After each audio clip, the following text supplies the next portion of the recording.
Welcome back. This is week 7, lecture 2, The World of Charlemagne. Now, we left off with last lecture with the Franco-Papal alliance, and that's going to be important here too, because that is the transition from the Merovingians to the Carolingians. And the Carolingians, especially with Charlemagne, who I'll be talking about shortly, really set the foundation for the further development of what today we refer to as Europe. It really becomes solidified under Charlemagne. When we look at then this first transition, the first slide, from the Merovingians to the Carolingians, we have this Franco-Papal alliance, which I talked about before in terms of Pepin writing to the Pope, who should have the power, or who should be king, he with the power, or he with the title. The Pope says, he with the power. Can you help me with the Lombards? There we go. And that was the context for then the Carolingians with Pepin to assume the leadership of the Franks. And so Pepin becomes the first Carolingian king of the Franks. Now, the term Carolingian, as I think I said in the last lecture, stems from Charles Martel, the first mayor of the palace, who defeated the Muslims at the Battle of Tours or Poitiers, depending on how you want to term that, in 732, stopping the further advance of Islamic forces into Europe. So this is like on Spain, the French-Spanish border. And Pepin then continues to rule, and with the Franco-Papal alliance, the Pope now has the Papal States of Central Italy being under the Pope's command, temporally as well as spiritually. And then Pepin dies in 768, and he's succeeded by his son, Charles. And I think I said before too, in English it's Charles, in Latin it's Carolus, in German it's Karl, and then in French it's Charles, but it's like Charlemagne. I don't know what the French is, I'm sorry. But Charles the Great in English is Charlemagne. Charlemagne is the name that sticks. And Charlemagne had an inordinate influence over the development of Europe. He becomes the ruler himself of the most extensive empire north of the Alps since the fall of Rome. We'll talk about some of those developments as we go through, but we can't really understand the development of medieval Europe without understanding Charlemagne. Moreover, last lecture, talking about the emergence of Christendom, with Charlemagne and his empire, we really have the establishment of Christendom, this geopolitical entity, so that Charlemagne ruled over Christianitas in Latin, which is a geopolitical entity, and we'll be talking more about how that developed in the ideology, the understanding of what Charlemagne had done and was doing in the course of this lecture. So that's kind of both the introduction and the first slide as we go through. And so let's look at Charlemagne and how he became what he became. This is Charlemagne, the king of the Franks and Roman emperor. Slide, and we have up there first, hegemony and expansion. Now, one of the terms that I think I've referred to before talking about empire and the different definitions of empire is the term hegemony. And hegemony means control over. It is not always necessarily political. It's not always necessarily direct, but it's who is in charge and who has control over given territories. That's what that term hegemony refers to. So there's a lot involved in it.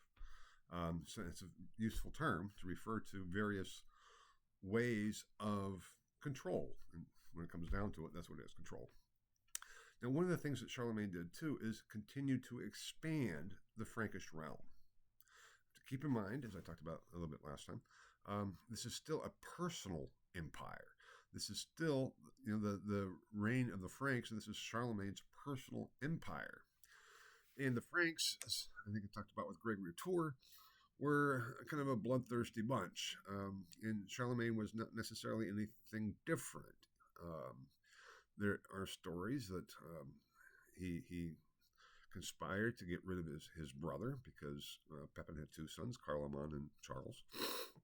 And somehow Carloman just disappears. It's not clear from the sources for sure that Charlemagne did him in one way or the other, but that is certainly a possibility. It's also possible that Carloman just died from other means. But from very early on in Charlemagne's reign, he was the single ruler and there was not an issue of succession. And he ruled very well. He was a very able ruler. There's all kinds of stories about Charlemagne as ruler. And I have it here the next isolation, because even though we're talking about it, this expansion of Christendom, the expansion of Christianitas through Charlemagne's personal empire as the king of the Franks, that was taking place within the context of the spread of Islam, not just into Europe, which had already been stopped with the Charles Martel, as I already mentioned, but also along around the borders. I have it there, the Perrin thesis. And I think I mentioned that last time too. Henri Perrin was a great French medievalist, and he put forth this thesis in his book, Muhammad and Charlemagne, that the development of, quote unquote, the West took place in isolation, that was surrounded by Islam, whereby Europe was simply an island within an Islamic lake, so to speak. That has been disproven because it was not as isolated as Perrin portrayed it. Trade still continued at times. And the whole issue with Islam is that Islam had this concept of holy war, but we have to keep in mind that for Islam, Judaism and Christianity were part of the same tradition. The idea was that it was a continuing, ongoing revelation, and that Muhammad had the final revelation. So just as in some ways, some Christian scholars argued that Christianity was a revelation that replaced or fulfilled Judaism, then Islam said, well, we basically are the culmination of the same tradition, and we have the final revelation. Now, obviously, there are two that entails that for Islam, Jesus of Nazareth was not the incarnate Son of God. Could fine be a son of God, be a teacher, be a prophet. They accepted that. But that theological aspect of the Trinity was not there for Islam. And that's what the whole issue of Islam means, obedience, submission. And the concept was with one God, there is no God but Allah, and Muhammad is his prophet. That's the kind of the basic slogan, so to speak. That diminishes it, but that's the basic position of Islam. And so Allah in Islam is just what the Christians and the Jews refer to as God, or at least what the English translation thereof is. So that is this idea that you don't really have holy war against the people who are part of your same tradition. Islam completely kind of rewrote some of the history and the tradition, but that gets into other factors because they based their lineage from Ishmael, the first son of Abraham, before Isaac was born. If you know the biblical story, you know what I'm talking about. If you don't, it's not that important. And so whereas the Jews trace their origins from Abraham through Isaac and on from there, the Muslims trace theirs from Abraham to Ishmael, and they kind of rewrote the biblical stories to fit that culminating history in Muhammad and then in Islam. But the concept of holy war was very important for understanding their views against the pagans, the non-Judeo-Christian Muslim community. And they set on a program of expansion. Now, it gets complicated. I'm not going to go into all the different issues with the successors of Muhammad, because again, Muhammad dies in 632, so a century before the Battle of Tours. Between Muhammad's successors, there was arguments between who was going to take up the leadership, so to speak, and there was an issue between his brothers or cousins and other people who had become leaders following him. And that divided into the Abbasids and the Umayyads, which generally became the Sunnis and the Shiites in a general sense. And that is part of the division that we have in Islam today. So this whole context of Charlemagne and his empire developing within this kind of Islamic context, we need to see for understanding the overall development and what was going on. Because in so many ways, when we look at Charlemagne himself, this is a story of conquest, of victory, of flourishing, as we'll talk about shortly. But we need to put that in perspective of the greater context of the world, and for Islam, for the Muslims, the Franks, as they were called originally, were backwards, completely backwards. But we'll get there when we get there a little bit more on those lines before too long. Anyway, but that's thesis is important for understanding this development of Charlemagne. So what we find is Charlemagne, by military conquest, continuing to expand the borders of Christianitas, which is identical with his own kingdom, the kingdom of the Franks. He was the Rex Francorum, the king of the Franks. And to convert the pagans and other Germanic tribes within Europe that were not Islam. They were not Muslims, but they were just good traditional Germanic pagans from the Christian view of things. And so it's this issue of we have the emergence of Christendom as over against the infidel, which was Islam, out there, because Christians at the time viewed Islam as the threat, as the opposition, as the infidel, whereas Islam viewed Christianity sort of like, yeah, but you just don't fully get it. We are the ones with the truth. You only have partial truth, so we need to enlighten you. When Muslim forces would overtake a Christian territory, they wouldn't get rid of the Christians. Christians had to pay a bit more in taxes, but they were accepted. Whereas the Christians were like, you are the enemy. So there's tensions from the beginning between these two geopolitical forces. Now, Islam, we talk about the Islamic world. There wasn't quite that concept within Islam itself, because as I already said, there was these tensions, and there's also within Christendom, there became a lot of tensions, as we'll see. But for, let's say, from the 768, when Charlemagne assumes rule, to actually in the 11th century, as I'll be talking about the end of the 11th century, with the Crusades, Christendom really developed internally. It was very much inward looking at how do we put our own house in order, so to speak. And once Charlemagne had extended the boundaries of Christendom to defeat the Saxons in the north, and even some of the Scandinavian tribes were then on the borders and still not completely Christian yet, but it was an entity. This Christianity was an entity, a geopolitical entity, which we refer to as Christendom. And even though that kind of began to emerge with the Merovingians under Charles Martel and Pepin, we have that fully developed with Charlemagne.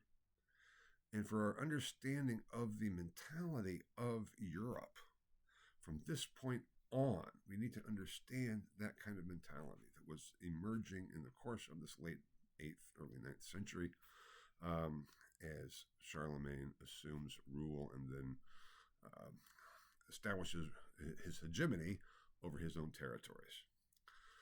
They're converting the pagans, which kind of was implicit within what I was just saying in terms of military expansion. And I can say here too, when a number of wars, Charlemagne fought against the Saxons in northern Germany, what today is referred to as northern Germany. When he finally defeated them in 814, he imposed then a series of stipulations on them by force. And one was the introduction of Christianity. They all had to become Christian. And I think I said before, like with Clovis, when a leader converted to a religion, everyone following that leader converted. Again, this is an issue of religion being part of the state, part of the civic duty, part of the group's own identity. It does not mean that everybody said, oh, I see the light, I'm now Christian. And when we look at the conversion of the quote-unquote barbarians, as I talked about last week too, we find a lot of assimilation. And in some ways, that was Christianity's brilliance from early on as they tried to evangelize the Germanic tribes, was to accept what we can accept and make it Christian. So it's not this whole hog issue of this is authentic Christianity. We know what it is, and therefore either you become this or you're not Christian. That was almost that debate going back to Peter and Paul in terms of do Christians have to first become Jewish? There was that very sense of, as Jews, even though at the time there was no unified Judaism, but that we have, that we are something. We're an identifiable belief system that then is the prerequisite for becoming Christian. Paul said, no, what we do is Christianity is a universal religion. It's for everybody. It is Catholic. That is, again, what the term means. Catholic is for everybody. And therefore, when they went into these various territories to convert people, they accepted what they could accept. And in some ways, this is based on the model of Rome, because what did Rome do when they expanded their boundaries and their territories? They would establish Roman administration, but allow people to kind of govern themselves by and large. And certainly they didn't say that you have to become culturally Roman as the Romans in Rome, but you were just then incorporated within this large empire. And Christianity in some ways did the same thing. So that there's a lot of still, quote unquote, pagan elements within Christianity as it's developing in the north. And what do I mean by pagan? I mean the origins of Christian understandings go back to then pagan religious beliefs and works, like with saints. If there's pagan heroes, we just make them Christian heroes, and on we go. So there is this sense of expansion by incorporation and assimilation. And so that is really what we're getting at in terms of the development of Christendom and the converting of the pagans. And there's all kinds of fun stories. Going back to the 3rd and 4th centuries, Martin of Tours. There's a great story with Martin of Tours. This is in the 4th century, before Gregory of Tours. And he became a big saint, Martin, and he was known for converting a lot of the Germanic tribes in the north of the Alps. And Tours now France, and of course it's the same thing as the Battle of Tours that would become over Islam. But Martin saw that they were, these Germanic peoples were worshiping this tree. And he was preaching and saying, oh, no. Let me tell you about, the true God. God created the tree. God not is the tree, blah, blah, blah, blah. And the pagan said, you know what? Tell you what, Martin, we'll cut down the tree ourselves. We're not that, it's not that issue. It's not the tree itself that we worship. But you have to agree to be bound and placed underneath it when we chop it down. So this is very important because it shows that the quote-unquote pagans here, they realize that even though they seemingly were worshiping this tree, what they're worshiping is the power behind it. And Martin was trying to say, well, I can tell you about the power behind it. So Martin agrees to this. And so they bind Martin and they go and start cutting down the tree. They say, get rid of this crank. And the tree starts to fall. And Martin, even though he's bound, makes the sign of the cross. And just as he makes the sign of the cross, the tree swings around and falls on the people who had cut it down. And the people who were watching that were, whoa, this was a miracle. Your God, Martin, is stronger than our God. In some ways, that was the function of miracles, to prove the truth of the Christian God. And there's other miracles, similar miracles that Martin did. So it's that kind of a context. And so when we talk about converting the pagans, they said, it's not this, oh, now I see the light and I'm a good Christian person. I already mentioned, I think, that the Franks, even the Merovingians and their bloodthirstiness were, according to Gregory of Tours, good Christian people.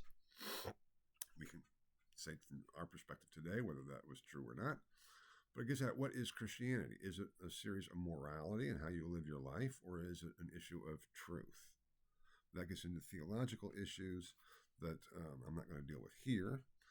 But the point is, for understanding what the historical development, that too was an issue, because converting to Christianity was not a cultural or a moral issue.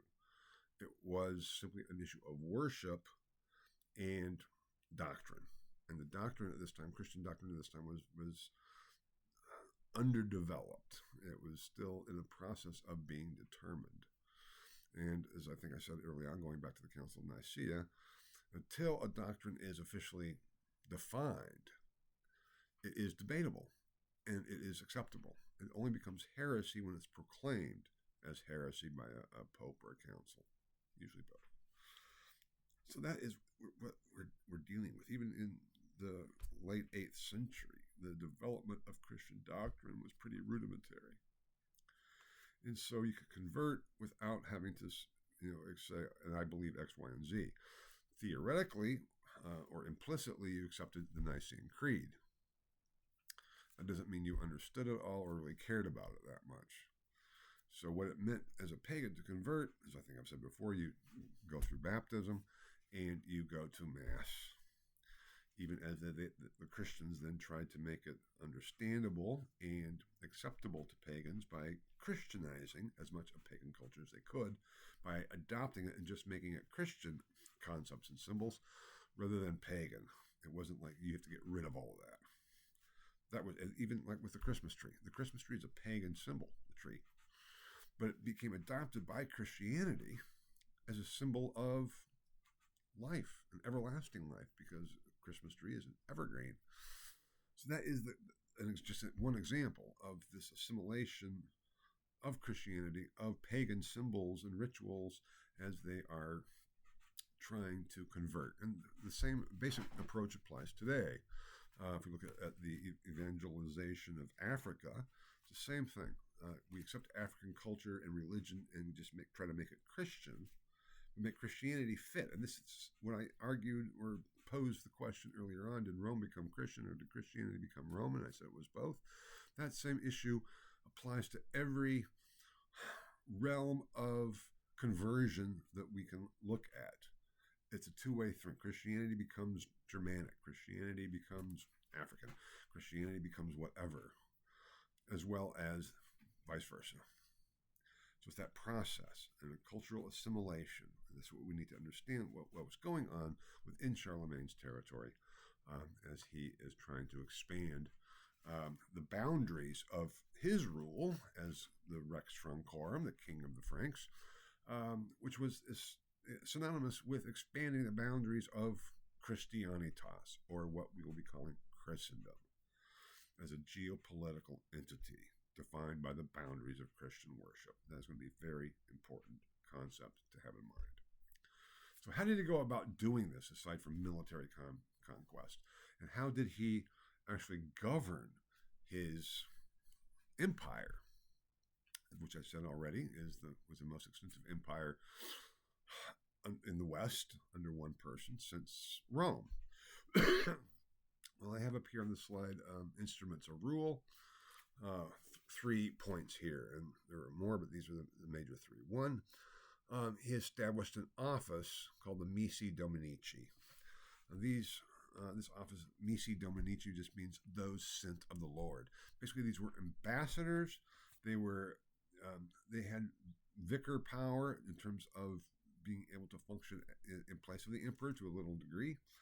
These people would then travel throughout the realm, because Charlemagne did too. And if you look at that 3rd point there, the traveling king and emperor, that should probably have been the first point up there. But Charlemagne himself traveled. He established his capital, so to speak, in Aachen. And if you look at a map, you can find where Aachen is. It's kind of in the north part of Europe, not too far from the Netherlands. And it's still, you can go see Aachen. That's where he established his capital. But he traveled constantly. So his capital actually was wherever he was, wherever he had set up court. Also, he was often on campaigns. either to the north against the Saxons, or as we'll see shortly, to the south against the Lombards. As I've already talked about the issue with the Lombards in terms of the Franco-Papal alliance, and they were still a thorn in the Pope's side. So wherever he went, but he could not be everywhere at once. But with these Missi Dominici, there could be a kingly presence throughout his realm. Those sent of the Lord, those ambassadors who were there to ensure his policies were being followed and established. And what were those policies? What did the Missi Dominici carry to all those places? And this is known as Charlemagne's capitularies. And the capitularies are, let's say, imperial decrees or kingly, royal decrees.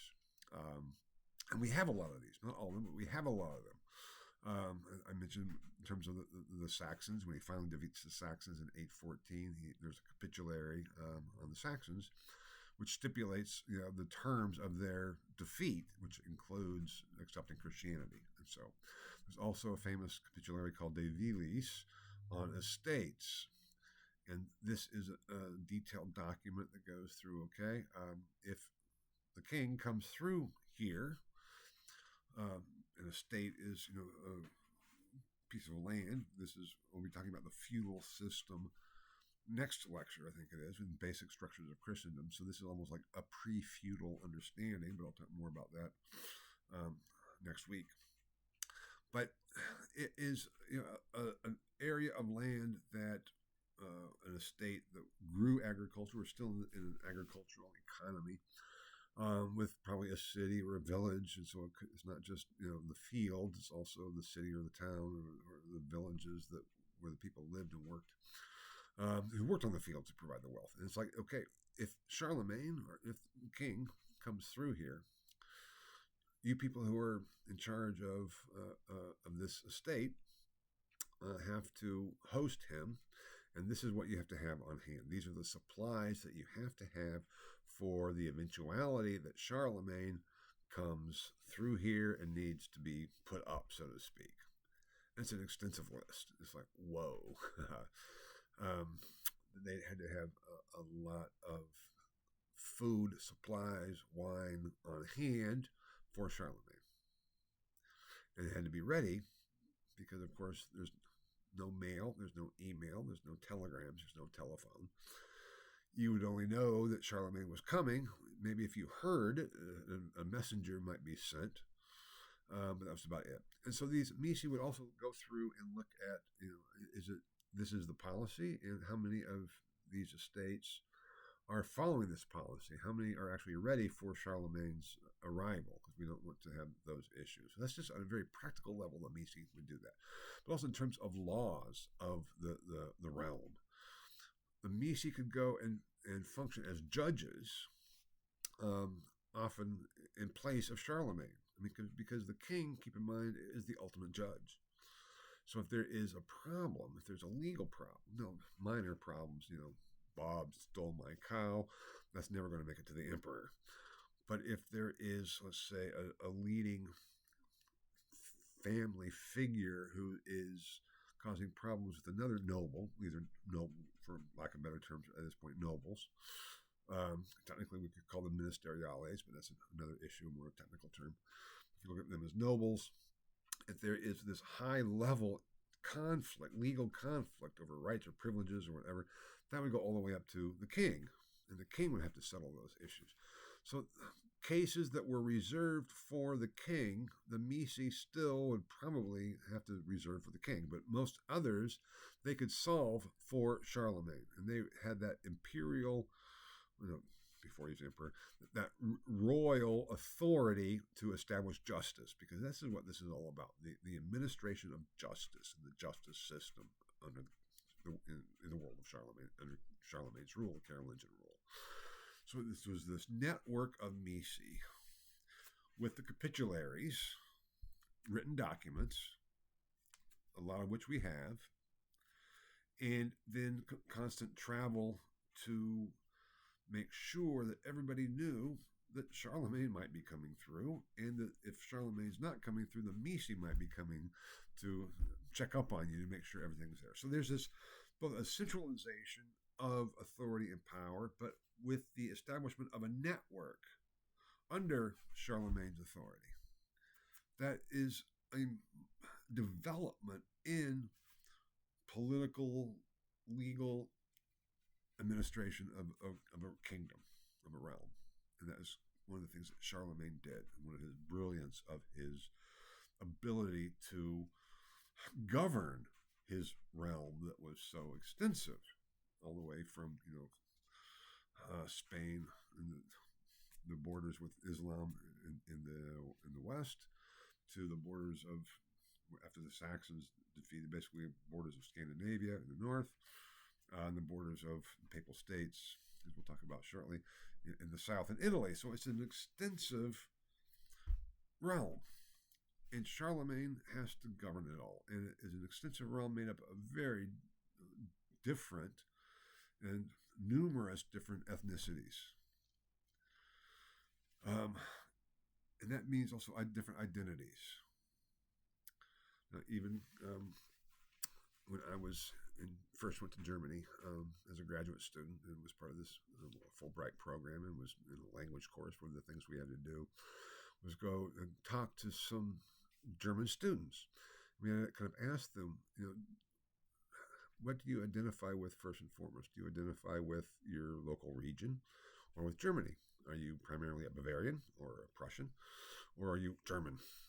It'd be somewhat similar to saying in the United States. Okay, are you first and foremost a Hoosier, an Indianan, for those of you who are from Indiana, or is your primary identity the United States, to be an American?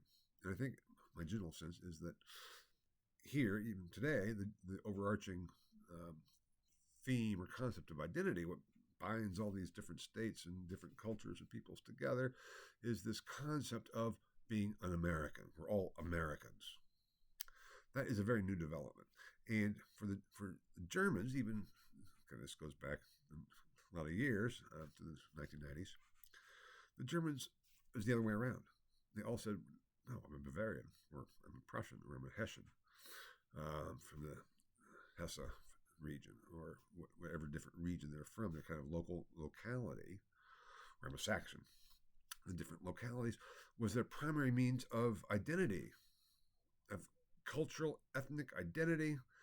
And then all this became incorporated within Germany, which, if you know anything about German history, there was no political entity of Germany until 1871, with the unification under Bismarck. But that's another story. That's a story for H114, not H113.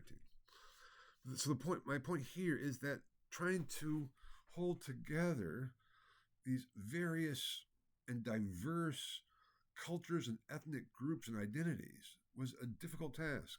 And what allowed for that overarching view was not Germany, was not even the Franks. It was Christianity, Christendom, because everyone within the realm then was, by definition, Christian. That was part of this administration as a conscious program for ruling his territory, which for the Franks still was a personal territory. Now, that even developed further once Charlemagne was crowned Roman Emperor on Christmas Day 800. Now, there's a real distinction to be made here. Well, I'll just go through the story. I mentioned that the Pope with the Franco-Papal Alliance had sought the help of Pepin and the Franks against the Lombards, and Pepin came to the Pope's call and established the Papal States in central Italy, or the central Italian peninsula, because there was no such thing as Italy either until the later 19th century. But the Lombards were not defeated, and they still caused problems. So the papacy, now as the territorial ruler of central Italy, was still having problems with the Lombards. And so the Pope calls on Charlemagne, as the new king of the Franks, son of Pepin, to come and help with the Lombards. And Charlemagne does. He crosses the Alps with his army, comes in, and he finally defeats the Lombards.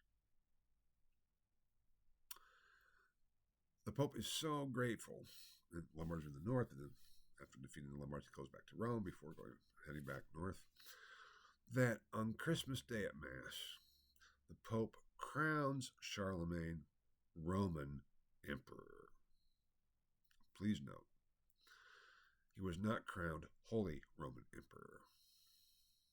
At this point, there was no such thing as the Holy Roman Empire. That would only be established with the crowning of Otto I in 962, which I'll get to later, who was a Saxon king. He was not a Carolingian. How could this be? How could it be Roman Empire? You might be saying, isn't the Roman Emperor still in Constantinople? Because you said that, even though the West kind of fell by the wayside, the Emperor in the East remained. And the rulers in the West ruled underneath the Emperor in the East. Well, yeah, technically, yes. But there's an issue here because there was a conflict going on at this time, had been for a while, between the East and the West. And I also talked about, the linguistic division between Greek in the East and Latin in the West. And as time progressed, the Greek side, the Eastern side, became increasingly less able to read Latin, and the Latin side became increasingly unable to read Greek. And so there is a conflict or disjunction just in communication and with language, because they were almost not even able to talk to each other very much. But the issue had been going on for a while. The issue was a theological and philosophical issue over images or icons. You might think, well, what's that? Well, right today, if we think of icons, have you ever heard the term icon, which just means a Greek derivative term, which means image. Usually we're talking about the images of the saints. And often we talk about Greek icons or Byzantine icons, so that the term icon itself is often associated with the Byzantine, the Eastern Roman Empire in the Middle Ages. But icon, more in general, is just images as such. And there broke out in the East a conflict about images, saying that they are actually blasphemous because they are being worshipped instead of God. The West's reply was like, no, they're not. There's a distinction between worship and veneration. God alone is to be worshipped. But images of the saints, even the saints themselves, images of the apostles, everything else, they can be venerated. It's between latria, or worship in Latin, and dulia, or veneration in Latin, which are just Latinized versions of the Greek. Now, to make kind of this long story short, this became known as the iconoclastic controversy because the emperor and the patriarch in the East, a couple of them got to the position of we need to destroy all of our images. And this will come back, this theme of iconoclasm in the West will come back when we get to the 16th century and the Reformation. But here already it's an issue. It gets on what is the philosophical status of the power of icons. Do they have something of that which they represent within them? Are they powerful in and of themselves, or are they not? And what is our relationship to them? Now, on the surface, for the most people, this is like irrelevant. And I could go into a church and I could go to a side altar and there's an image, let's say, of Mary. And I could light a candle and pray to Mary. Is that worship or is that veneration? It depends. It depends on my own kind of understanding of what I'm doing. It could be either. Now, Mary was a special case. And Mary was also not worshipped, technically, theologically, philosophically. Mary was not worshipped. Mary was venerated, but venerated more than any other saint or figure or whatever. So there was like dulia is veneration, latria is worship, and latria is reserved for God alone. Veneration is for everything else, all the saints and everything. But Mary is worthy of hyperdulia, like hyper veneration. But the point is, on the practical side of things, you can't really tell the difference in terms of what people are actually doing unless you kind of ask them. And for common people, they don't know the distinction between veneration and worship. So it got to be a real problem, a pastoral problem, because no one in the West or East wanted common worshippers to think that they were worshiping actually statues. That's kind of a pagan approach. So in the East, there's the issue of this conflict, and they started getting rid of images, breaking images, and that is a kind of iconoclasm. Iconoclasm is the breaking of images. And because of their opposition to the West's position, the West, the papacy, the Pope in Rome, proclaimed the emperor and the patriarch had fallen into heresy. Now, this is also an important point. That's why I go into this. The issue is not so much importance in terms of iconoclasm and this metaphysical status of statues and images, even though that is important too for understanding the development of the West. But it's an issue of power. It's an issue of perspective and understanding, and of political development, because as it developed, and this would stay throughout the rest of the Middle Ages, this was there before too, goes back in some ways to Anselm's standing up to the emperor back in the 4th century under Augustine, when Augustine was there, when Anselm rebukes the emperor and excommunicates him until he is penitent. If you have a heretical emperor, you really can't have a heretical emperor, because by definition, the emperor is Christian. Therefore, if the emperor falls into heresy, there is an imperial vacancy by definition. The emperor is no longer the emperor. We'll see this later on with regards to the Pope in the early 14th century in papal theory, that if the Pope falls into heresy, the Pope, by definition, therefore, is no longer Pope. And there's a papal vacancy, but we'll get to that when we get to that later on. But here we see it in terms of the rulers. Just as a ruler who would convert, all the people would convert. So if a ruler falls into heresy, there's a real problem there. So the issue is what to do about it. And the Pope proclaims the emperor in the East to be heretical. Therefore, there's an imperial vacancy. There is no emperor now, whereas all along there had been a continuation of the Roman Empire with the emperor from Augustus himself all the way through. We can trace it all the way through. And then in the West, in 476, we have the deposition of the last emperor in the West. The emperor in the East continues, so that in one level we have the Roman Empire continuing in succession in Constantinople. And we say, well, that's Greek, the Greek East, that's not Rome. So, well, yeah, but Constantine had moved the capital of the Roman Empire to Constantinople already in 330 CE.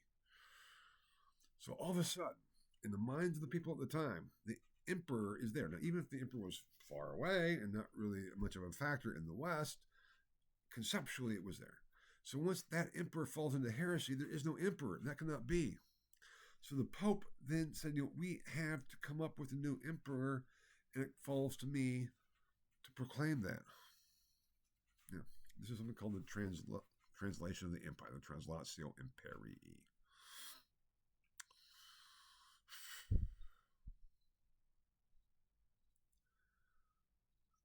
The Pope's argument was, I can crown the emperor because I'm in charge. I'm the primate. And Constantine had recognized that. So I am going to crown Charlemagne Roman emperor, which he does. That's what the Pope does.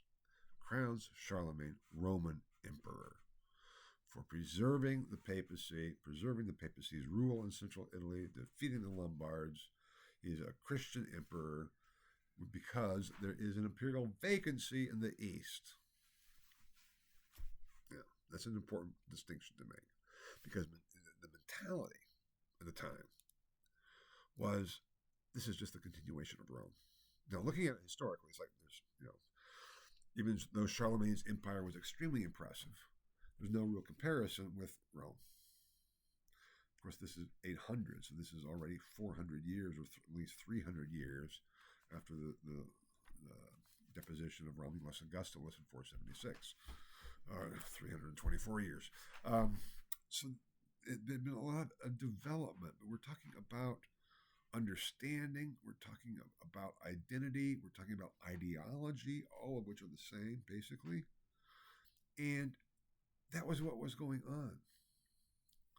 So we can't refer to Charlemagne as being crowned Holy Roman Emperor. Now, I don't remember off the top of my head what the textbook says.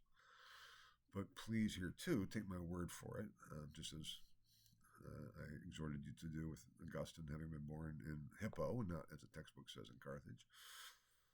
But Charlemagne was not crowned Roman Emperor or Holy Roman Emperor. He was crowned Roman Emperor. Also, likewise, that Constantine was not the first Christian emperor. He was the first emperor to support Christianity. There's a huge difference there. He converted on his deathbed, as I think I said. Basically, he was baptized shortly before he died. No question, he supported Christianity, but whether he was a Christian is a matter of belief, blah, blah, blah, blah. So this whole point is, it's maybe a minute distinction. But to refer to Charlemagne as the first Holy Roman Emperor is wrong historically. And why is that important? Because we won't understand the mentality, the ideology of the time if we call him that. That's why I make a big point of it. Charlemagne was crowned Roman Emperor as the continuation of the Roman Empire that had begun with, Augustus. The same continuous succession. Just as the Pope was the same Pope as had been Peter, because Peter was the first Pope. And we can trace the succession of popes through the laying on of hands from Peter all the way to the Pope, the crowned Charlemagne. Was that historically the case? No. But the ideology was there. The understanding was there. And that understanding and ideology was central for understanding political development. That's what I'm getting at. I'm not saying that was the case, but that is essential for understanding what it was like being in Carolingian Europe in the world of Charlemagne. And we're not going to understand that unless we understand some of these developments in the ideological structures, the mythic structures. That's why I talk about the myth of Christendom. And myth is more impactful on historical development than is anything else, because the myths are how we understand ourselves and on what basis do we act. And that's what we're getting at. Why do people do what we do? Why do people go to war? Why do people have these ideas and beliefs? That's what we're getting at and looking at, and that's why this is an important point.